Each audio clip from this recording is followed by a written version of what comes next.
"Congratulations," she said. "You've just violated 7 community rules by existing." That was the very first thing out of her mouth. No introduction, no eye contact, just pure bureaucratic venom sprayed like Febreze over a perfectly calm morning. One minute I was under my cabin fixing a leaky pipe in peace. The next I'm being talked to like I kicked a bald eagle in the face.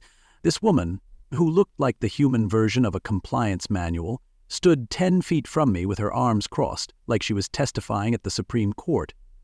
"I'm Loretta Stiles, president of the Lake Haven Shores Homeowners Association," she announced, as if I was supposed to salute or curtsy. And me? I'm standing there, dripping wet, wrench in hand, wondering if I'd accidentally stumbled into a HOA-themed Twilight Zone. What followed? Let's just say the woman who tried to bulldoze my grandma's cabin for lake access ended up learning the hard way that some roots run deeper than bylaws. She came at me with clipboards, covenants, and a bulldozer fantasy. What she didn't expect was paperwork older than her HOA charter and a legal hook sharp enough to gut her authority in front of half the neighborhood. If you've ever dealt with an HOA president who thought they outranked the Supreme Court and the U.S. Constitution combined, buckle up. You're going to love how this turns out. And hey, drop your wildest HOA horror stories in the comments. Misery loves company, but karma loves receipts. Now let me back up for half a second. This cabin isn't just any old cabin. It's my grandma's place. Was. She passed away last month. 45 years she lived here without so much as a noise complaint. She grew tomatoes, rescued stray cats, taught me how to fish, and hosted pie-baking Sundays with a smile that could stop a storm. She also, apparently, built this little lakeside haven 30 years before anyone around here even knew what a neighborhood covenant was. But the moment she passed, Loretta came out like a prairie dog who smelled unregulated lawn decor. "This structure," she said, flipping through her clipboard like she was searching for launch codes, "violates Section 4B, obstructs public lake access, and disrupts the community's aesthetic integrity." The woman talked like my grandma's hand-carved porch sign. Hartley Cabin, Est 1978, was visual terrorism. I looked around. There's 50 yards of woods between us and the lake, with more shoreline than a yacht salesman could dream of. But Loretta was determined to act like this 900-square-foot wood-frame cabin was blocking international shipping lanes. I tried reasoning calmly. "Ma'am, I believe you've got the wrong idea. This is private property. My grandma owned this land. She left it to me." You'd think I told her the moon was made of barbecue sauce. Her eyebrows shot up like she'd discovered my grandmother had built the cabin out of radioactive waste. "Well, your grandmother isn't here anymore, is she?" she replied, with a smirk so cold it could curdle motor oil. Then she shoved a printed notice into my hand with the kind of gusto usually reserved for wedding invitations or IRS audits. I read it. 30 days to remove or demolish the structure or face legal action. And I kid you not, right there at the bottom, signed and notarized, was a demand to cease all occupancy under the authority of the Lake Haven Shores HOA Board of Standards. Standards! Like this was a gated palace and not a loose cluster of homes with bird feeders and canoe racks. And this wasn't just about rules. Oh no. This woman had vision. When I asked what they planned to do with the land if they booted me, Loretta lit up like a dollar store Christmas angel. "We're going to build a beautiful community boat dock and recreation area," she said, gesturing grandly like she was unveiling a monument to herself. "This land should serve everyone, not just one selfish individual." And the way she looked at me when she said selfish individual was like I'd personally robbed the Girl Scouts. I stood there, heart pounding, holding that ridiculous notice, while she turned on her heel and marched off like she'd just signed the Emancipation Proclamation. The silence that followed was deafening. Just me, the lake, and a head full of rage boiling under my calm exterior. Grandma always said the most dangerous people are the ones who think a clipboard gives them a crown. That night, I sat on the cabin porch, staring out at the lake reflecting the stars, just like it did when I was 8, trying to catch fireflies with Grandma by the dock. I was still holding that paper, still hearing Loretta's voice echo in my head like bad karaoke. It wasn't just the insult. It wasn't just the gall. It was the fact that this woman, who probably treated her own mirror like a subcommittee, had shown up at my family's sanctuary and tried to erase it like it was a typo in her neighborhood fantasy. I was ready to give up. Almost. Then I remembered something Grandma told me a few months before she passed. She said, "If anybody ever messes with this place, check the wooden box under the stairs. I prepared everything you'll need." At the time, I thought she was just being sweet, nostalgic, maybe even a little dramatic. But now I wasn't so sure. Grandma was the kind of woman who smiled at bullies while sharpening her scissors, and I had a feeling that Loretta Stiles was about to learn something she didn't see coming. That night, I couldn't sleep. Not from fear, but from something worse. Anger that had nowhere to go. Loretta's little notice sat on my kitchen table like a mosquito you couldn't swat. I kept replaying her words in my head. This cabin violates Section 4B, a safety hazard, a community eyesore. Meanwhile, my grandma's rocking chair creaked in the breeze outside like it was still waiting for her to sit in it. That's when her voice came back to me. Not in some spiritual haze, but in that practical, sly tone she always used when she was hiding something good in plain sight. If anyone ever comes sniffing around, check the wooden box under the stairs. And suddenly, sleep didn't seem as urgent as finding out what Grandma thought was worth locking up. It took me less than 5 minutes to find it. Tucked beneath the bottom step, covered in a layer of dust and cobwebs thick enough to qualify as insulation, sat a wooden box the size of a large lunch pail. Brass padlock, old hinges, initials carved in the side. Eloise Hartley, in that careful hand she used for crossword puzzles and holiday cards. I knew where the key was. She always kept it hanging on a tiny nail by the kitchen window, right behind the cracked pepper mill. The box was heavier than I expected, the kind of weight that says, "Secrets live here," and when I cracked it open, what I found didn't just blow my mind. It reset the entire game board. Now, I wasn't just the grandson of a stubborn old woman with a lake cabin.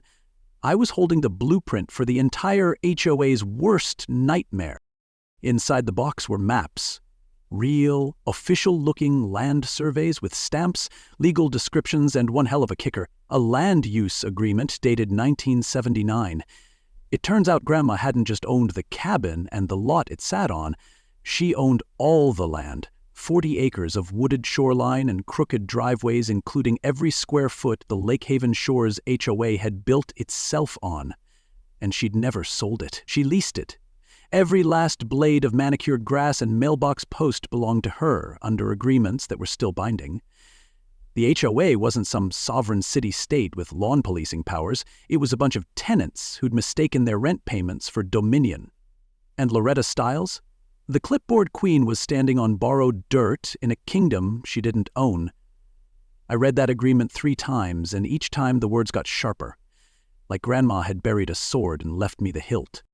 Tucked between the documents was a letter in her handwriting, yellowed but clean, folded with the kind of care that says, "This one matters." "My dear Caleb," it began. "If you're reading this, then someone's trying to erase what I built. Don't let them." She explained how, back in the day, local families needed a place to settle, and she let them build homes on her land in good faith, under the condition they'd maintain it and treat each other right. She even let them form a little association to help manage trash pickups and boat slips. But never forget, they rent this land from us. Always have. Then she ended with the kind of mic drop only Grandma Eloise could pull off. They think they own it, but they rent every blade of grass. I sat there, blinking. Suddenly, I wasn't the squatter. I was the landlord. And Loretta? She wasn't just out of line, and she was out of lease. It's funny how fast your view of the world can flip. One day you're the guy being told to pack up and move.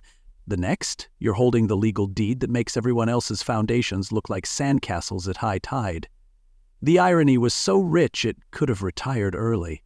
Loretta wasn't protecting community values. She was enforcing fairy tales on land she didn't legally own. And Grandma, in her quiet, chestmaster way, had seen this play coming decades ago. That night, I didn't feel helpless. I felt like I'd just been handed a torch. The only question was how bright I wanted to burn it.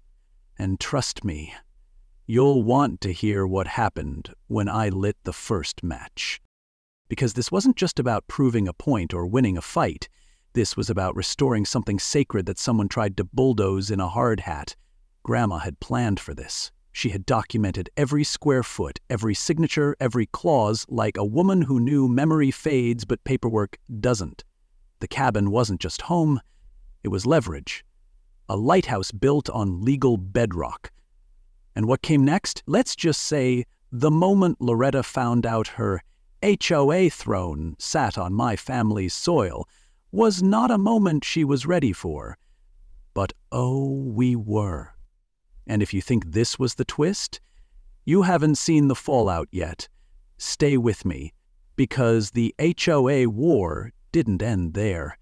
It exploded. So now you know Grandma didn't just leave me a cabin, she left me a loaded legal cannon aimed straight at the heart of the HOA. And the queen of clipboards?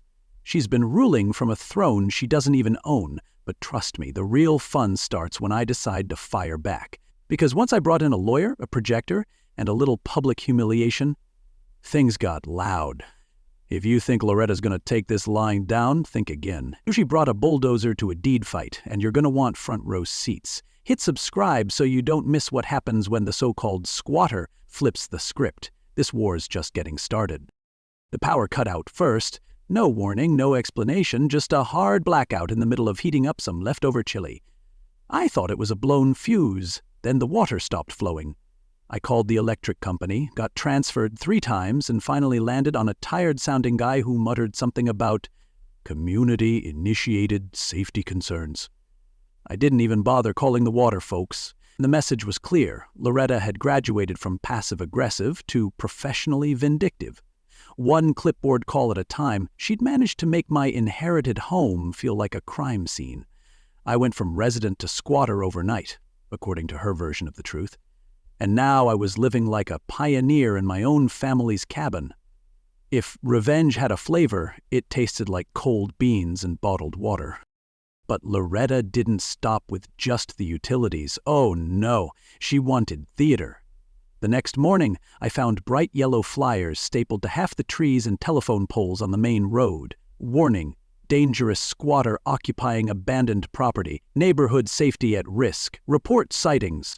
Right underneath that was a blurry photo of me taken from God knows where, probably through a bush, and slapped onto a flyer like I was an escaped convict with a library card. At the bottom, signed Lake Haven Shores, HOA. I laughed. Then I stopped laughing when I went to the gas station and felt everyone's eyes stick to me like wet gum on a shoe. People stopped conversations mid-sentence. Some crossed the street to avoid me. The guy at the hardware store handed me a receipt like I had rabies. I had been turned into a human caution sign by a woman whose entire power source came from laminated bylaw. It was around this time I realized I needed backup. Real, legal, put-it-in-writing kind of backup. So I called Walt Avery. We'd been friends back in high school when he had a buzz cut and a skateboard. These days, Walt had a law degree, a beat-up office over a vape shop, and the kind of deadpan humor that made even eviction law sound entertaining. I brought the land use agreement and all the documents Grandma left me, and he read them with the intensity of a man unwrapping. Christmas morning. After about 10 minutes, he looked up and said, "Caleb, buddy, you're not just a property owner. You're basically the landlord of a neighborhood that doesn't know it's renting." His voice was calm, but his eyes were on fire. "And this HOA? They've been squatting on your inheritance for decades. Let's burn the whole fiction down. Legally, of course. But the real gasoline came from Delilah Boone. If Loretta was the HOA's mouthpiece, Delilah was its memory. She'd lived in Lake Haven Shores since before half the houses had plumbing. She invited me in like I was her grandson and poured coffee into a chipped mug that had "one bass fisherwoman" scrawled on it in Sharpie. And then she started talking. Your grandmother knew this day would come, she said, slicing banana bread like she was performing minor surgery. According to Delilah, Loretta had already scared off 2 other families, bullied the Morrisons into selling their home for pennies by citing some imaginary hedge height violation, then chased off a young couple for hanging wind chimes she claimed were non-compliant. But here's the kicker. Delilah leaned in and whispered, like she was about to confess a murder, Loretta had sold exclusive lake access to a private tourism outfit for $85,000, 0 cents. Not to the community, to herself. She called it fundraising for improvements. But no one's seen a single bench or barbecue grill. The only improvement was Loretta's car. She'd rolled into town last year, driving a brand new hybrid SUV with HOA plates and 0 shame. As I sat there, sipping Delilah's coffee and listening to the HOA unravel one dirty string at a time, the full weight of what I'd been handed hit me. I wasn't just defending a cabin. I was holding the deed to a neighborhood that had been gaslit into believing they were royalty on land they didn't own. And the lease agreement? It had teeth. A clause buried near the bottom gave the landowner, me, the right to terminate tenancy for anyone who misused community authority, sold off access without permission, or caused disharmony among residents.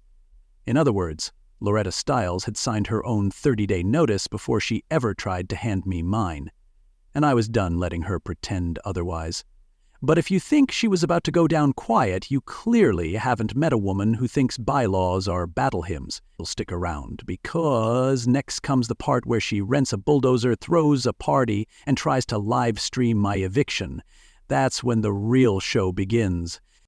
Saturday arrived like it was auditioning for irony. Blue skies, perfect breeze, birds chirping with the optimism of a Disney intro, and there, in the middle of my grandmother's once peaceful lakefront, stood a rented bulldozer the size of a midlife crisis.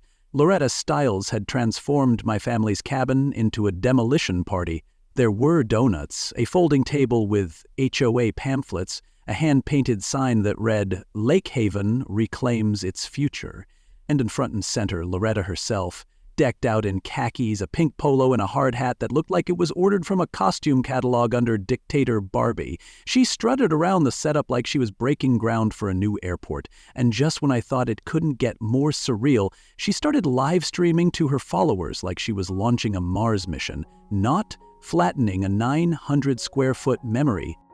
Meanwhile, Walt and I were crouched behind the crowd like 2 high school AV kids about to interrupt a bad school play. We had a portable projector, a fully charged laptop, backup flash drives, and about 6 gallons of justified rage between us. Walt had rehearsed his speech so many times I could hear him mumbling legal citations in his sleep the night before. Me?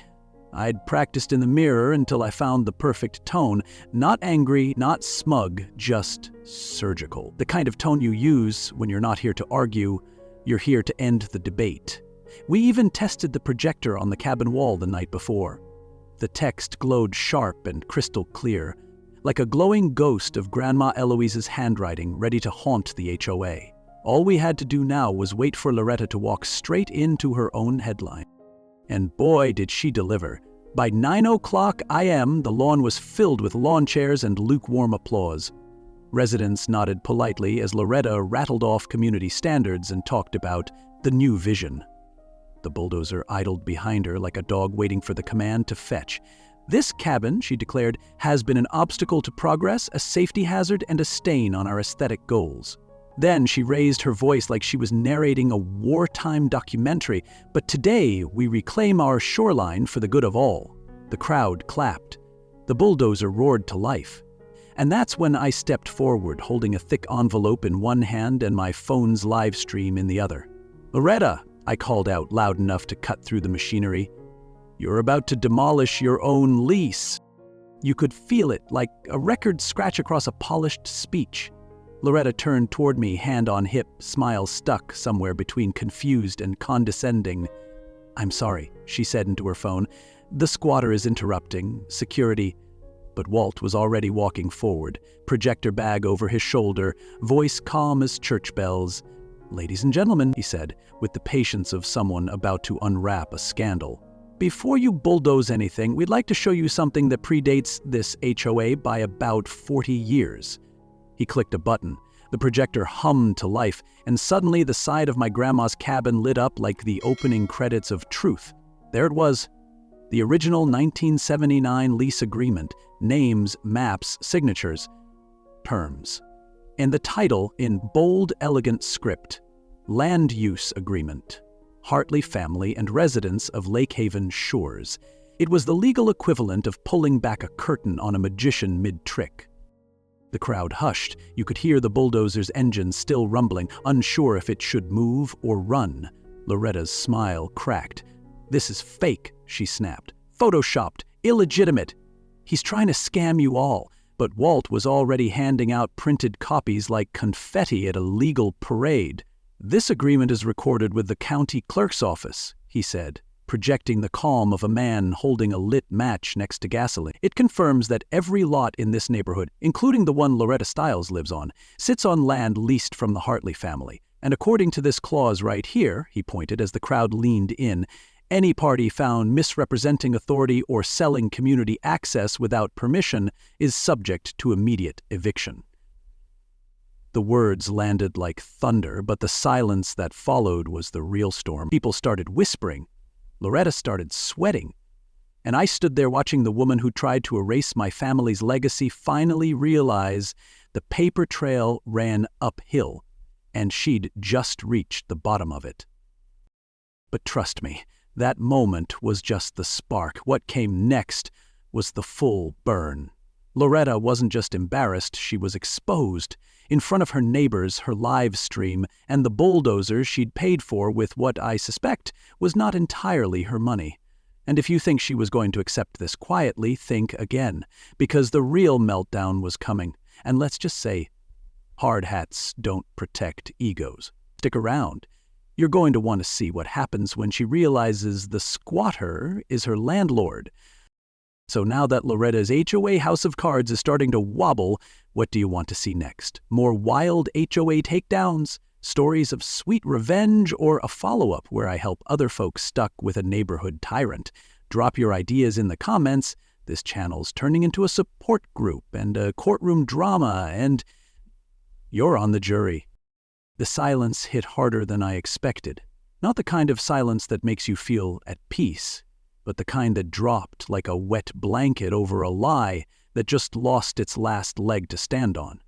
Walt's voice had just wrapped up the reading of the land lease clause, and that projector beam across my grandma's cabin was still glowing like a biblical scroll. And there was Loretta Stiles, standing in front of her bulldozer with her phone in hand, suddenly realizing that she wasn't about to become a local hero, she was about to become HOA history. She didn't move, didn't blink, just stood there blinking like someone pulled her batteries out mid-sentence. And then, right on cue, Betty Boone stepped forward like a moral freight train. "Loretta," she called out, loud and clear, "where exactly is that $85,000 0 cents you said went to community improvements? Because all I've seen is your shiny new car and a lake full of tourists." That was the match. The entire crowd shifted like one giant awkward herd, finally realizing they'd been grazing on someone else's lawn. People started murmuring, looking at each other like they'd just noticed their HOA dues might been buying more than recycled newsletters and flower baskets. A guy I'd never spoken to before raised his hand like he was in court. "Is it true we don't actually own our lots?" Walt nodded. "You have a home. You don't have the dirt. That dirt belongs to Mr. Hartley." Another voice from the back. "Then what the hell have we been paying for?" Loretta started flailing, her voice rising in that signature panic pitch. "This is a setup, a conspiracy. These documents are fake. He forged them." She pointed at me like I'd printed 40-year-old county records off a home printer. That's when the deputies stepped forward.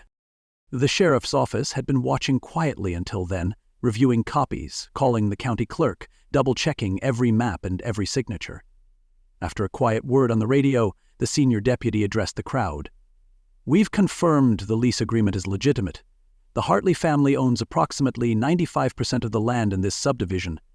The HOA's authority doesn't override that agreement." Loretta's face froze. It was the kind of moment you want to frame. one where years of arrogance suddenly meet the weight of reality. She tried to salvage it. I've been protecting this community. I've worked tirelessly, but it landed flat. The audience wasn't hearing a protector anymore. They were seeing someone who built a crown out of paperwork that was never hers to touch. And that's when I stepped forward, calm but firm. I'm not here to evict neighbors, I'm here to evict corruption, I said, holding my ground the way Grandma would have wanted. Walt pulled out a printed resignation letter and offered it to Loretta. Sign this and you can walk away quietly. You could feel the tension snap like a rubber band. Loretta stared at the paper like it was written in fire. You can't force me, she hissed. This is illegal. Walt raised an eyebrow. We're not forcing. We're offering a less embarrassing exit. She looked around. The crowd, the deputies, even the bulldozer operator who was now leaning against the machine like he didn't want to be involved in any of this anymore. Loretta snatched the pen like it had insulted her personally, scribbled her name with an angry flourish, and dropped the pen at Walt's feet. This isn't over, she snapped, but the only person who believed that was her. For a while, I thought maybe it really was over. Neighbors started talking to me like a human being again. Betty came by with peach cobbler and stories about Grandma. The HOA board went suspiciously quiet, probably scrambling to figure out how to operate without their self-declared queen. But then came the night the motion sensor lights around the cabin flicked on at 2:07 a.m., and my security camera app buzzed to life. I watched the footage in real time. There she was, Loretta, hoodie up, face tight, carrying a red gas can like it was a handbag. She walked up to the porch, poured gas in a circle around the base of the cabin, and reached into her pocket for a lighter. That's when the floodlights hit her, like divine judgment. She froze, spun around like a raccoon caught stealing birdseed, and bolted back into the trees. I just stood there staring at the screen, stunned. She really tried to torch the place. I turned everything over to the sheriff's office by breakfast. The fire department, code enforcement, and deputies arrived before noon. Within a day, she was arrested at her house. The charge: attempted arson, trespassing, and destruction of private property. This wasn't HOA drama anymore. This was a felony. Her mugshot hit the local paper like a thunderclap. The woman who spent 3 years accusing me of being a dangerous squatter was now facing jail time for trying to commit actual arson. Irony didn't just knock on her door, it kicked it in wearing a badge. And if you think that's where the story ends, you might want to keep watching, because next, the neighborhood elects a new president. Guess who they ask to run the meeting? Spoiler, it's not Loretta. You're going to want to see how the so-called squatter becomes the one holding the gavel. Loretta Stiles didn't just fall, she cratered. After the arson charge made the local paper, things moved fast. Turns out, trying to light someone's cabin on fire tends to erase your credibility, even if you once chaired the neighborhood beautification committee. By the end of the week, she'd been charged with fraud, too, thanks to a full investigation into the HOA's finances. That mysterious $85,000 she claimed was for community enhancement? Well, the only thing enhanced was her personal travel budget and her glove compartment, which apparently had 3 HOA-funded gas cards in it. The tourism company she sold the lake rights to wasn't pleased either. They sued her for misrepresentation. Her bank accounts froze faster than the HOA's group chat, and the Queen of Lake Haven had a for sale sign on her lawn by Monday. They banned her from serving on any HOA board in the county, permanently. Poetic, really. She wanted a dock. She gave us unity. Meanwhile, my cabin became something I never expected. The epicenter of neighborhood restoration. It started small. Betty Boone brought over extra nails and fresh blueberry muffins. Then a couple from 2 houses down stopped by with paint and apologies. One guy I hadn't spoken to since the flyer scandal showed up with a weed trimmer and left a box of fishing lures on the porch. Within a month, we had a full-on volunteer crew. Folks who once gave me the side eye at the grocery store were now helping me fix the front steps, reseal the windows, and even repaint Grandma's porch swing. They didn't just rebuild the cabin, they restored the peace, and the irony wasn't lost on anyone. The place that once had a bulldozer aimed at it had become a symbol of community resilience. That hard hat Loretta wore during the live stream, someone hung it on a nail in my tool shed. Every now and then I laugh just seeing it. Then came the vote. With Loretta gone and the HOA board in disarray, a new election was called. I didn't plan to run. Honestly, I just wanted my porch and my lake. But then Delilah Boone cornered me with that look grandmas get when they know you're about to say no, but they're going to win anyway. "We need someone who won't use clipboards like weapons," she said. "You've already shown more leadership than the last 3 boards combined." The ballots went out, and somehow the guy they called a squatter 6 weeks ago was elected HOA president with 93% of the vote. First order of business, transparency. We opened the books. Walt helped launch a full audit. Turns out Loretta had been siphoning money from maintenance funds, holiday event budgets, and even emergency storm reserves.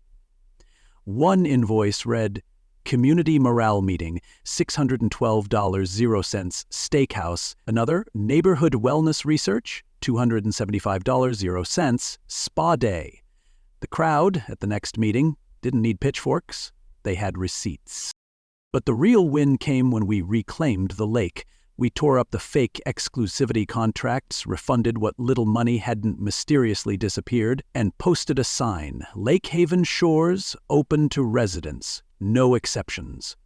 That weekend I watched 3 neighborhood kids skip rocks off the same dock where I used to catch fireflies with Grandma Eloise. Betty cried. I pretended not to. The HOA became less about rules and more about responsibility. Less paperwork, more porch swings. We didn't just get our land back, we got our community back. And to think, it all started because someone thought they could bulldoze a legacy. Justice doesn't knock. It boots down the door with a projector and a clause from 1979. A few weeks later, I got an email from a guy 2 counties over. "Saw what happened in Lake Haven," he wrote. "We've got a board member pulling the same stunts over here. Any advice?" The next day, another message came in. Then another. Before long, I was answering HOA questions like a one-man hotline. I didn't expect to become a resource for neighborhood justice, but when life hands you lawsuits and flash drives, I guess you lean in. I'm still living in the same cabin, waking up with lake fog on the window and the sound of ducks that think they own the place. Grandma's porch swing is back in motion, her flower beds are full, and the Dawson Cabin Est 1978 sign hangs brighter than ever. What started as a quiet inheritance almost got erased by a clipboard and a hard hat, but instead, it became a story people are now passing around like gospel. So if you stuck around through this whole journey, from power outages to projectors, from yellow flyers to front porch democracy, thank you. And if poetic justice makes your coffee taste better, go ahead and hit that subscribe button. We've got more stories to tell, more Karens to kindly evict, and more legacy to protect. After all, sometimes the only thing standing between your heritage and a bulldozer is a guy with a projector and a grandmother who knew how to prepare for war. And just like that, what started as a quiet man with a wrench and a memory became a neighborhood reborn. I didn't plan on being anyone's president. I didn't ask to be the face of property justice, community healing, or legal revenge, but maybe that's how life works. You don't pick the fight picks you. And when it does, you either fold, or you pull out a 40-year-old lease and remind everybody who really owns the dirt they're walking on. Not to flex, okay, maybe a little, but the so-called squatter, he didn't just stay. He rewrote the rule book, and all it took was a projector, a plan, and a little bit of Grandma's fire. Now, if you're sitting there thinking, dang, that was satisfying, you're not alone. But this story isn't just about HOA drama or poetic takedowns.